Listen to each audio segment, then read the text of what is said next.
What's up, guys? Welcome to another episode on my YouTube channel, Squatch Ranger.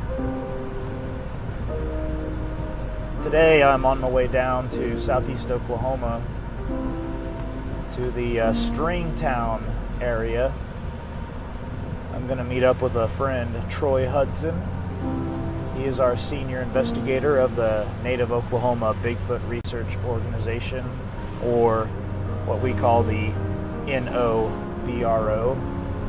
And we're doing a little private investigation down there this weekend. And I'm really excited about meeting up with Troy. What's really cool about Troy is when you're out investigating with him, I'll call it a gut feeling that he gets. He gets a gut feeling, or he has this kind of instinctual thing going on where he can feel if there's presence of activity going around. He can kind of feel that presence, and to be honest with you, he's pretty accurate when he says he gets that feeling. I'm excited to be going down here and excited about the investigation. Also, real quick before I forget, I have some really exciting announcements coming up about the Squatch Ranger YouTube channel.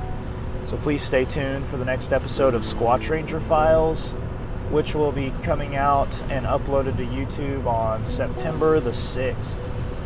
So be on the lookout for some upcoming exciting announcements with Squatch Ranger, the YouTube channel. Anyway, I'm going to get off of here for now. I will show you some more clips from the trip as we go.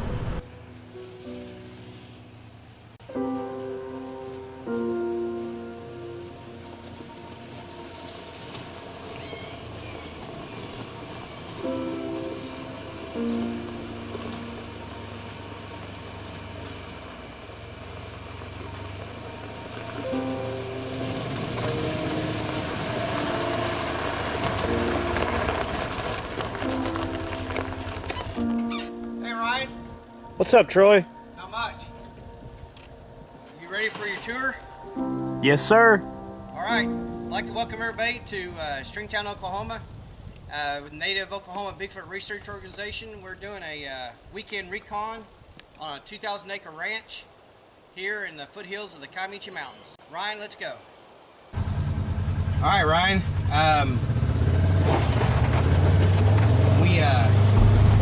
Of course, you know we're staying down here at the lake. Actually a pond, but in Oklahoma, an acre pond is considered a lake in Oklahoma.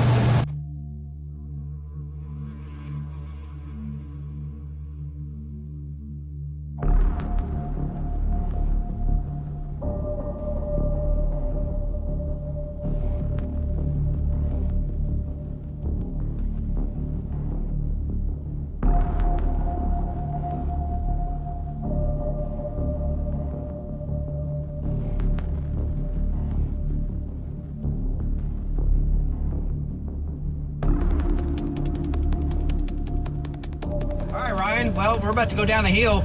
Our cabins are down below. The cabins in the pond kind of set in a small bowl between the hills here. So let's go ahead and go on down and let everybody take a look.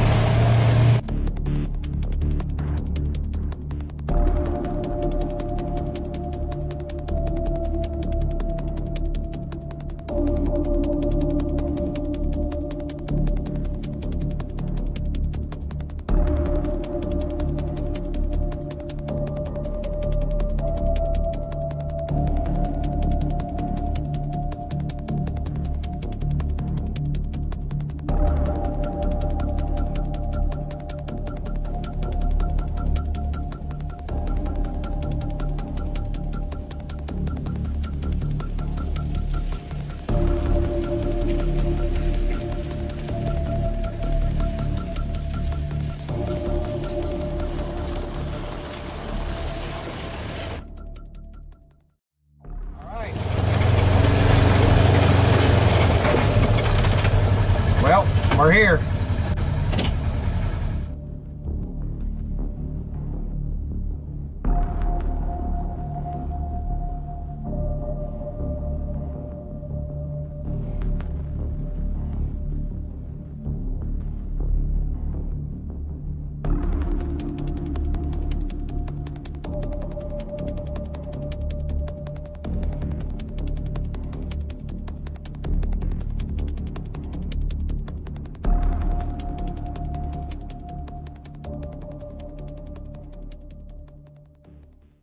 everybody, we're just east of Stringtown, Oklahoma. Asked the Squatch Ranger to come out with me. We're on a 2,000-acre ranch that's surrounded by wildlife management areas. Been on this ranch before and used to work not too far from here, so I know the area fairly well. And there is activity here. There's a long history here. We're actually staying in that middle cabin. There's actually 4 cabins here on this. This is a small private lake, private pond. We're basically 2.74 miles from any road.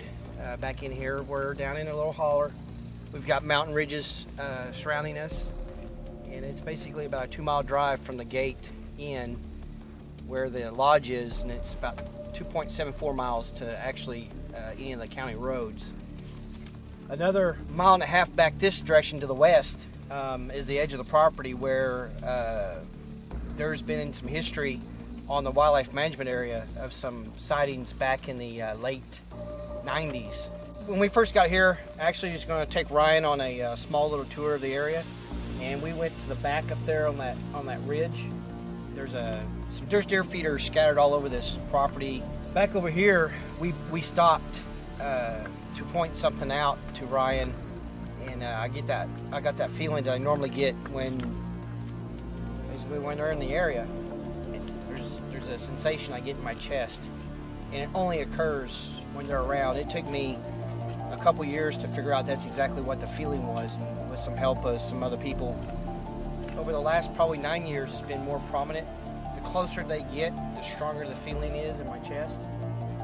And it's not too intense, but I've got the feeling right now. I mean, they're here. See what we see. The sun's going to go down, so we will probably have some night ops. We have the pond here where sound's going to travel really good. Obviously, we're in a bowl. These hills right here, we're in a bowl, but the sound coming across the water is going to travel a little bit further. We have the woods, and this is the dam that feeds the creek, and that goes down to McGee Lake. McGee State Park is to the south of us. And these trails just intertwine all through this property. We're probably going to pick this spot. We have a good view this direction. We have a good view back behind you.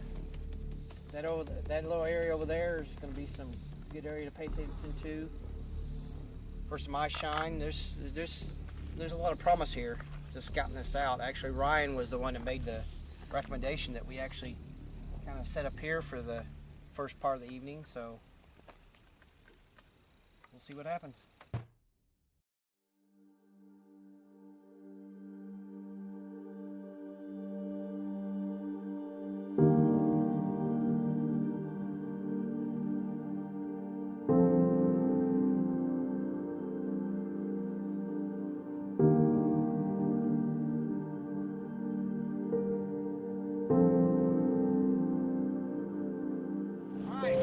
Taking Ryan on a little mini tour of the area. We're on top of one of the ridges. So I see the moon's up. Deer and other wildlife that are roaming this property.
Last night? Man, last night, actually, there was quite a bit of activity last night. I mean, depending on who you ask about activity level. First night I've actually stayed on the property as, on a in research mode. Been on property before, but last night there was some there were some unique sounds. The reason why I like this spot, like I said before, it's down in a low area, so we have sound that's going to travel around the ridge, and every sound we're going to hear is going to be magnified. Another thing like that is this location is 2.74 miles from the ranch manager's home and the lodge, so we're the only ones down in here. Again, that way is a wildlife management area. You got McGee Creek Lake, and you have the rest of the property. We're the only people went down in here right now. This whole weekend, we're the only ones. The ranch manager and them are actually off property. So last night, there's some. I mean, what's your? Well, it's funny. It's funny that you would say that we're literally the only ones down here, because last night, I'm still getting my ears in tune with hearing what's just natural around the area and maybe sounds that are out of the ordinary. Because we were sitting over there on the dock by the boats. We were on the boat, and we were making sounds, weren't we? And I remember last night I did a wood knock, didn't I? Is that right? Yeah. Yes. I did a wood knock on the claves, and just seconds after that, we heard a sound. I thought it was a coyote, but I think you were convinced it wasn't a coyote. You weren't sure. I wasn't sure. The only reason why I say that I have a question about it is, if you go with the philosophy that, not every sound is a Bigfoot, but every sound has to be made by something. Something made that sound. We know that they're good imitators. We know that they imitate other animals, other noises. The thing that made me question it is, remember earlier in the evening, we had heard a pack of coyotes back to our southeast, just not too far away. Well, I would give it maybe a half a mile. They're maybe been a half mile away. Well, later tonight when we heard that single coyote call, my impression is, and listening to other wildlife experts that know and interpret the coyote calls, that particular call is that coyote is single. He's alone, and he's calling out to find out where the rest of the pack is. No one else answered him. Nothing answered him. He did it twice, and his call was, I don't know.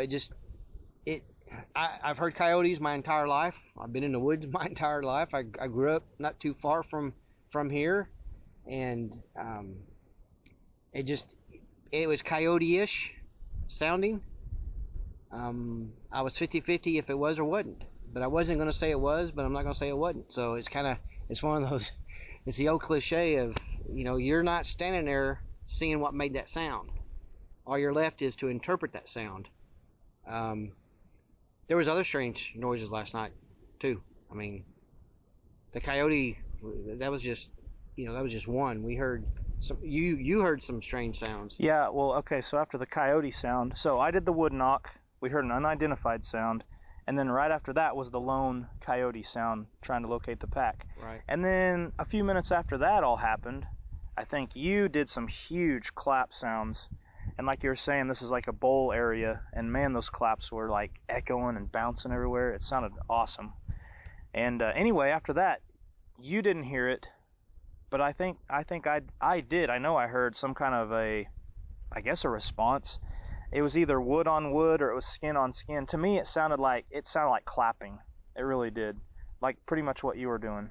So that kind of intrigued me last night. I'd like to know. I wish I could know what that was. Well, I mean, if you just happen to run down the list here, I mean, we have owls, we have chipmunks, we have squirrels. We haven't. They've ran the beavers out of here, so there's really, at the moment that we know of, there's no beavers in this area at the moment. Probably a little bit further on down the creek towards the lake. We have deer.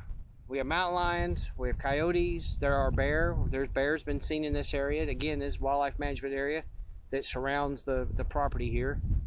So outside of a human being, with a sound that you're describing, what animal would be able to formulate that sound or produce that sound in a sense of sound like a hand clap? Right. So I mean, something else with there was no wind. You could maybe contribute these pine trees. When the wind blows, sometimes they slap together and sound like a knock.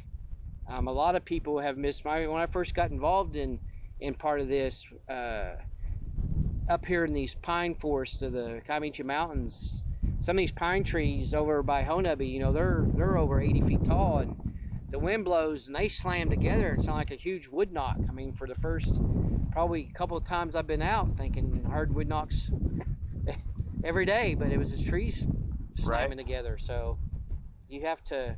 Well, if that was the case, it happened at the most perfect moment, because it was just moments after you Well, clapped. the thing of it is there was no wind last night. It was Right. It was the pond here was like glass. I mean, there was absolutely no wind. Right. So, yeah. It was so still. You could hear every little sound. That's why it was hard for me because I'm not as much of an outdoorsman, to try to figure out and filter what's natural and what is out of the ordinary. Well, I mean, if you want to take it into not really a scientific mode, but it's like a brand new baby. A baby's in a room full of people. He's new to these sounds, and he's trying to figure out what's going on, who's talking, and all this activity, and he's trying to take it in, and it's just, you know, the baby he's kind of a little freaked out a little bit. Same thing, you're brought into an area you've never been before. It's dead quiet. You could hear a squirrel burp, and you know, you're thrown into this, and you're hearing every little nick, tick, twig there is in the woods. So I spend a lot of time in the woods. I have the luxury of having a job that you know, I'm involved in wilderness search and rescue. I'm in the woods with doing Bigfoot expeditions and research and expeditions. So I would guess, of all, I probably spend 35 to maybe 40% of my time in the woods. So maybe, I know you could probably put that a little bit, you know, a higher percentage, but I've just gotten accustomed to the woods and knowing the sounds, and I'm able to filter out the normal stuff and listen for things that don't belong. And all it is just takes you getting acclimated to the woods, of you knowing what belongs and what don't. Obviously, we can hear an airplane going above. You know, we hear that. Going back to the whole thing of, you know, every sound is not a Bigfoot, but everything has to make that, you know, something has to make that sound. So you hear it once, you hear it twice, you start paying more attention. You hear it the third time, then you really start paying more attention to realize what is making that sound. So I don't know. I guess we'll see what happens tonight. Yeah, what is the game plan for tonight? Game plan is I'm going to take you over to a ridge and show you an area that you are literally right above a creek, and you're between two saddles of a small mountain. The most of the elevations over there are 800 feet, and it's to be a really good acoustic similar to this, but we'll be able to hear a little bit further because we're going to be up on a ridge line. So let's go over there.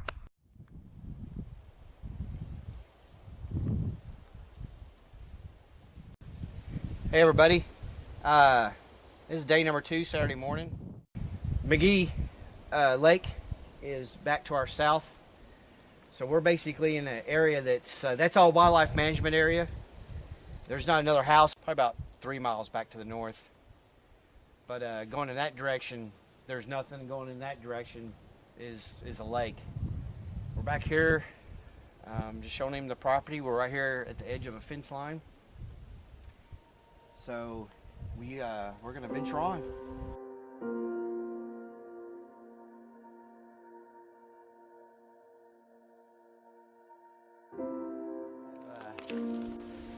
A ridge there. We just came off this ridge back behind us. So we're down here in what they refer to as a holler.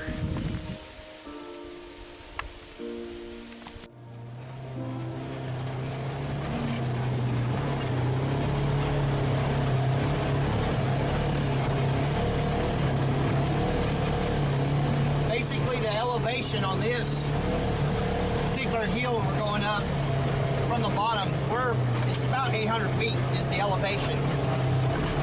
So this is the foothills of the Comanche Mountains.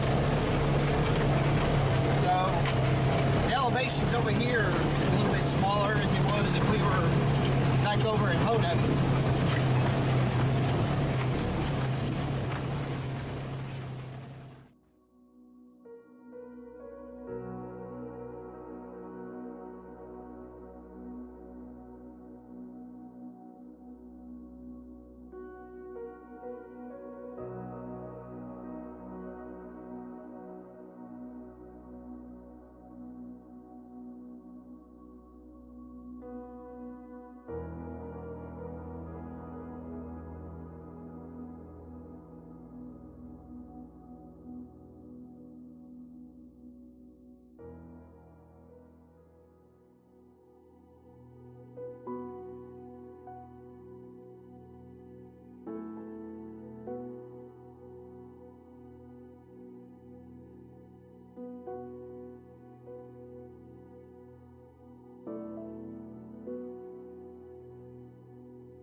Hey guys, welcome to our newest feature on the Squatch Ranger YouTube channel, Squatch Lounge.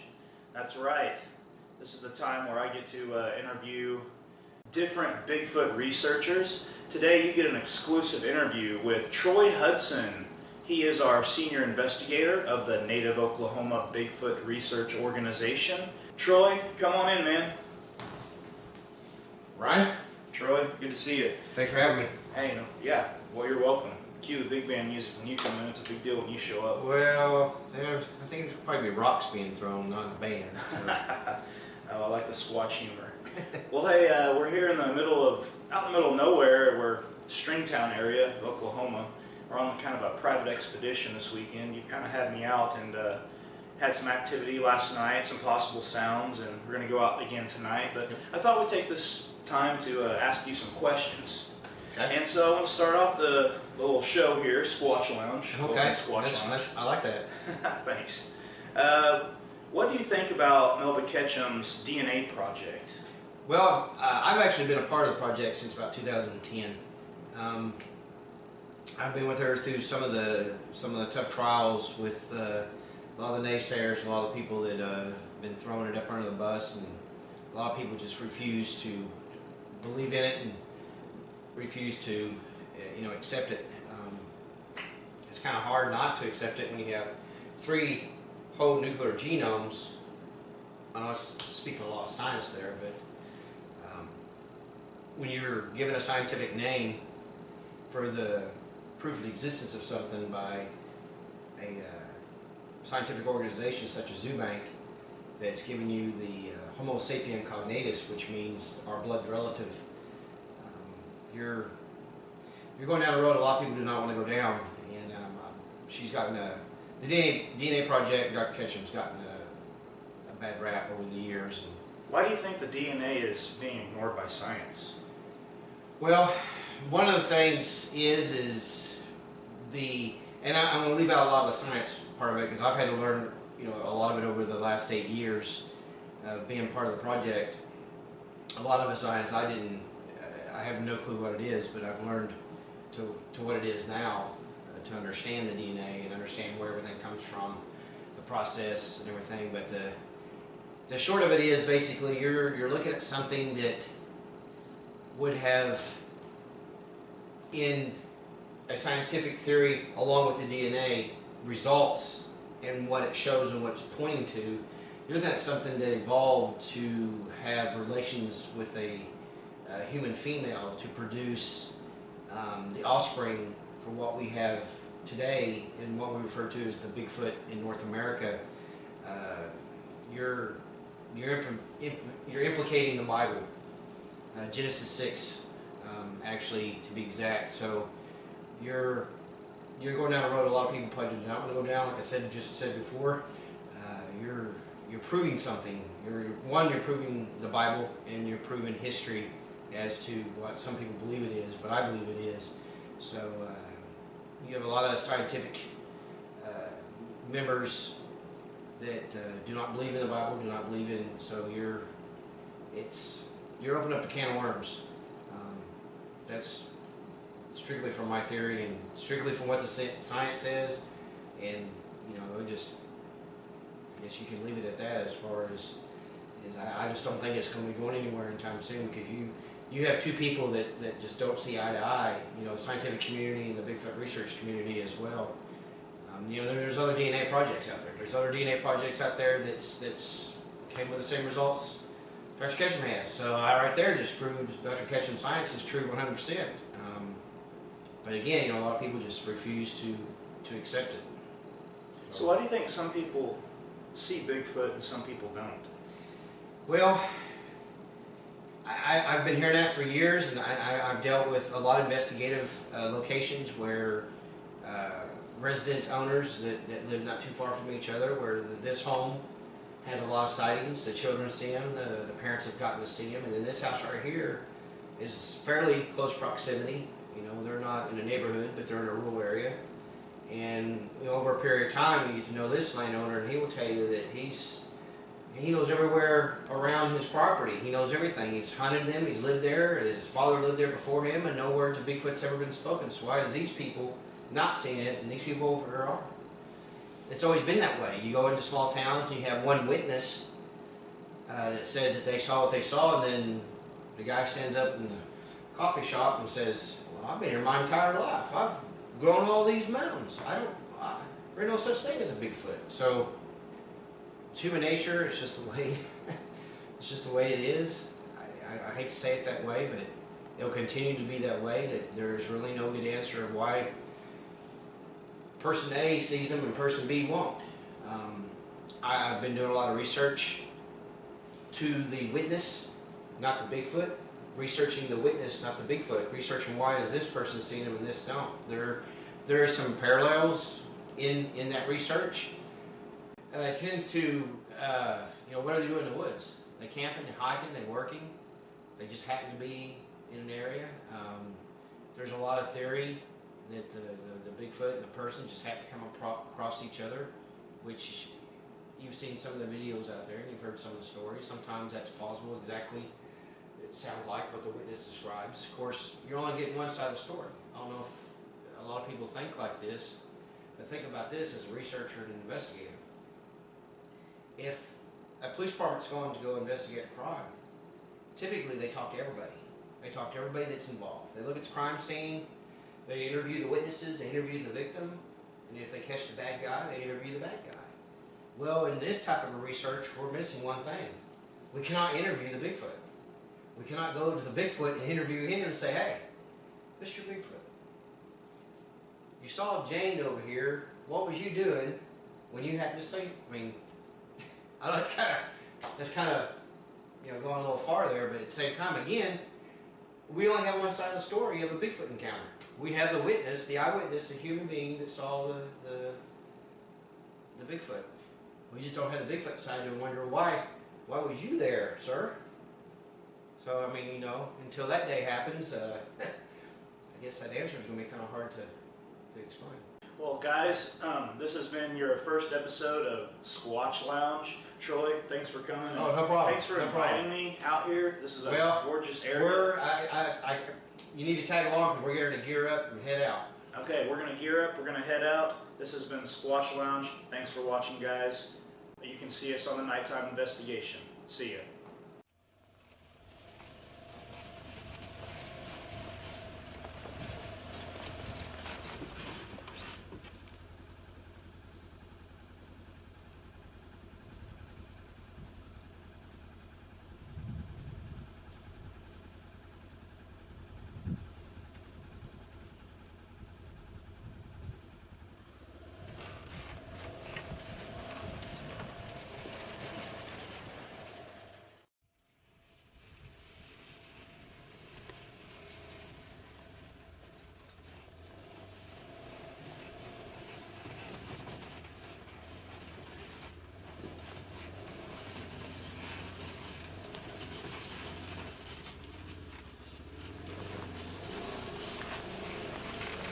Sir, I understand you just had a Bigfoot encounter, a Bigfoot sighting. Yeah, he was right back over there. He was right over there. I think he's still over there. Okay, we just had a report of a Squatch, and oh wait, here he is. Excuse me, sir. I'll ask you a question. This guy over here that lives here said he just saw you. Can you? We wanted to get your interview because we interviewed him, and he said he saw you. So my question to you is, what are you doing out here? Well, I don't speak Squatch. You were looking. So, well, what was you looking for? The little ones, your children, your little ones, okay? And you just happened to see this guy on his land driving in his ATV. Okay, so where are you going now? You're walking. You're gonna go look for your children. Okay, well, you know, thank you for your time, because, you know, we never get a chance to get your side of the story whenever somebody sees you, so I appreciate it. Thank you. So in a lot of Bigfoot reports, people can have stories from when they're in the water on a boat, Yeah. fishing. Matter of fact, Lake Texoma, I've taken several reports from Lake Texoma, people on the water, up in those coves.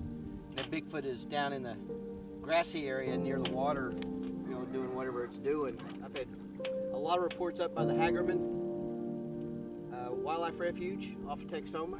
And like right now, like this trolling motor is so quiet. We could just creep right up on a Bigfoot that's on land doing whatever. Well, you hope. I mean, you know, there's been plenty of reports of them caught off guard. Yeah. You know, they didn't know the human was there. Hey guys, we're at a fire tower on the property, overlooking a ridge. Ryan's gonna climb up here in a little bit and show you guys what we're looking at. You can actually see the terrain and see that we are the only ones out here. There is nothing out here. Ain't nothing but trees and mountains. You can see a structure back that way. That's probably a good 4 miles, 5 miles, probably back that way towards Redden, which is east of Stringtown. But we're about ready to head back and get geared up for the night ops, but I'll let Ryan come up here and take some shot of this so y'all can see what we're looking at.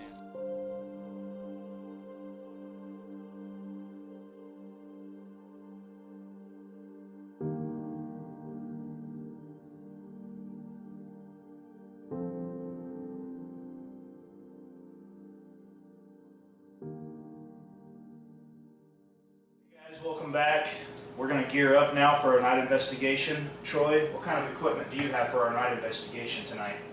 I have radios for our communication, our pack radios that we carry for our expedition. I have a PVS-14 binocular. It is a 3rd gen military grade night vision, so that will be coming with us. I don't use it a lot, but tonight we'll see what happens. I have an illuminator for the PVS-14. So what do you have? Well, tonight I'm going to bring my video camera that has a night vision setting on it. It's a DVC video camera off of Amazon. Be able to see us communicating in the nighttime. I will also be bringing this little voice recorder. We'll set it up and maybe we'll get some calls, be able to record them and such. And that's pretty much all I'm bringing. Oh, I'm also bringing these claves.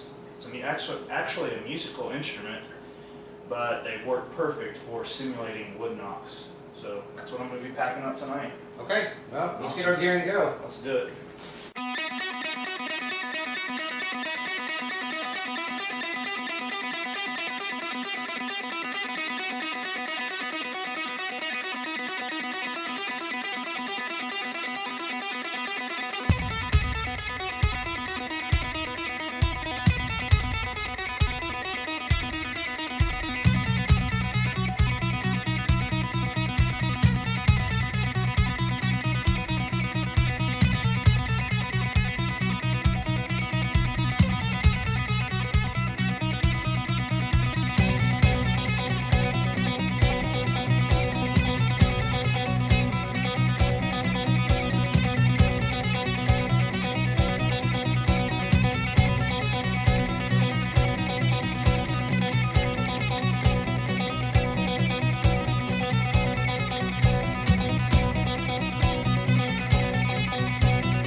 Troy, we found this spot earlier today. You showed me this spot earlier.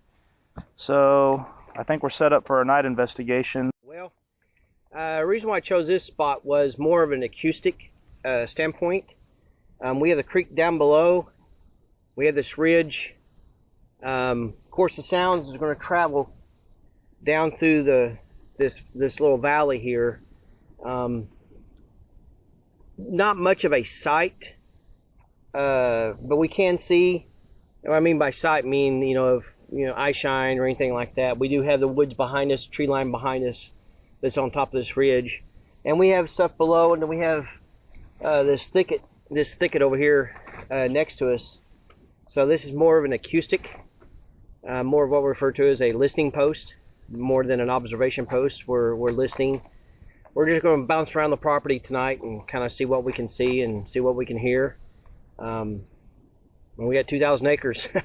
We have 2,000 acres to roam around on, so I doubt we get a quarter of it tonight or even this weekend. So, what's your thoughts? What do you think about this weekend? Oh, it's been a great weekend. I'm very impressed by the property. I'm honored to be here and get to be on this property. Obviously, I think Bigfoot could definitely be passing through here. We've got to see some game. I'm excited about tonight. I'd like to bounce around some wood knocks. You can do your calls. Just excited to see if we get any responses. Yeah. Typically, like in Honubby, our expeditions, that sometimes our activity starts, right when the sun goes down.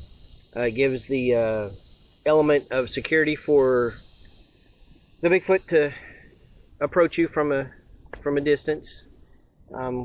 Here, they're a little bit limited. I mean, they can approach us from the rear and approach us from the side. The thick foliage here presents a little bit of a problem, but we're putting this spot here more of a listening position to hear. We may move further back east a little bit later if nothing happens. I'm kind of excited about it here myself. It's the first time being on this property squatching. I've been on this property before, so heard a few things when I was here before. I knew the activities here. I mean, I've taken reports from McGee Creek. The lake is just south of us again. This area's got rich history. It's also the Choctaw Nation. There's a lot of tribal folklore and a lot of history here with the native people. So, Did you hear that? no. What was it? Keep listening.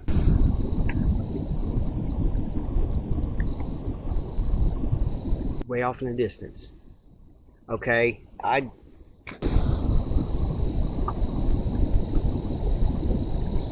don't know if the recorder was able to pick that up, but describe what you just heard.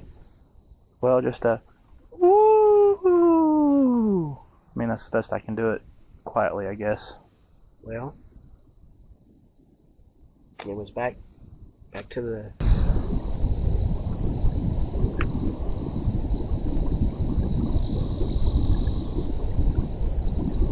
You just heard it again. Well, let's see if we can make a reply.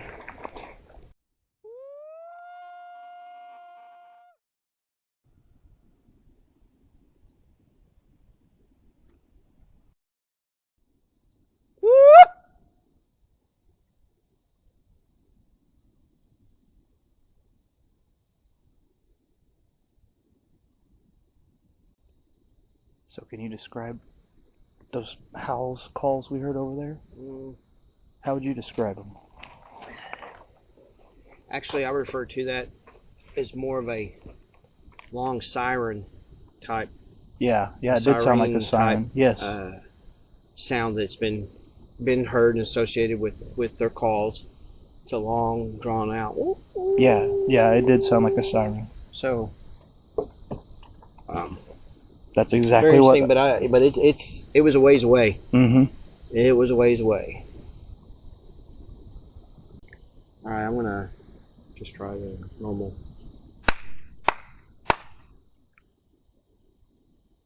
No justice like it does at the cabin.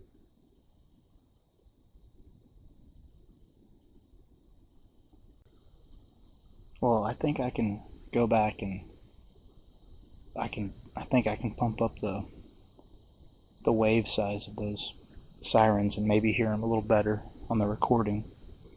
Well, I'm definitely going to try. 'Cause that's exactly what it was. It sounded like a siren. Yeah, it was a ways away.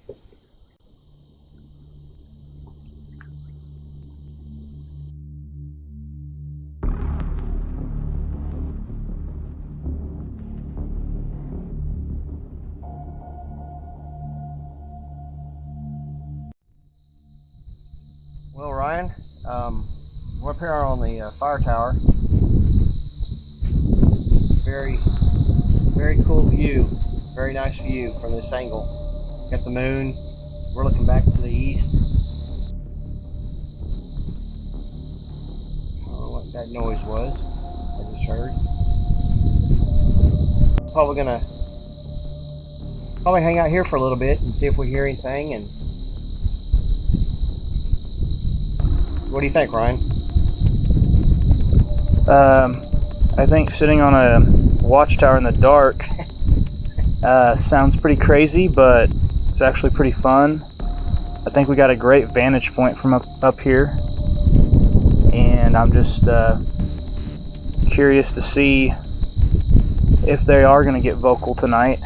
You were saying earlier you wish they were a little bit more vocal. I'd like to hear some responses, and like to hear them and know that they're moving in the area. Yeah. From what our past expeditions and past, our investigation sites, they're a lot more vocal. Last night, we did hear the noises, but that's kind of typical. We just hadn't heard a lot of close vocalizations that we normally do. So, we'll see what happens.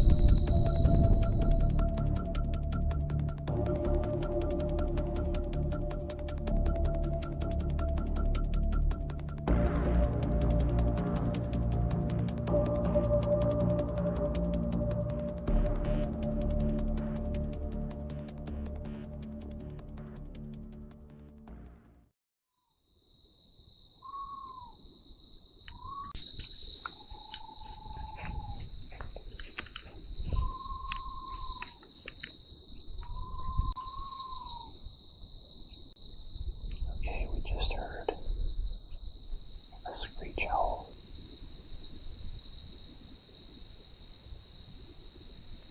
Literally, right over there. That's what I heard. It was right over there. And now it stopped. I can't believe we didn't hear it. I mean, it literally right when that owl was doing that, something of it went. Ugh. Hey Ryan, we've had just a really strange event just happened here just a few minutes ago. We were standing out here getting some B-roll. Right over here was a screech owl.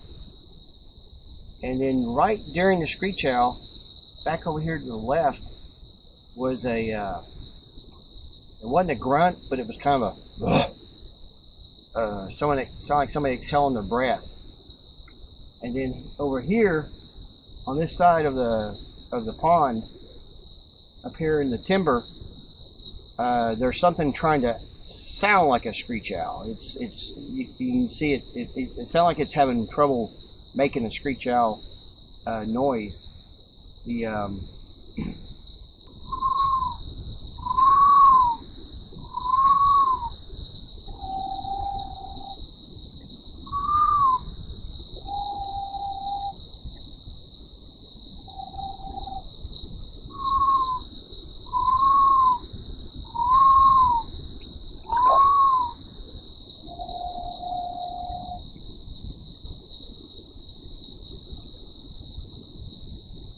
Yeah, I'm not too sure about that one over there.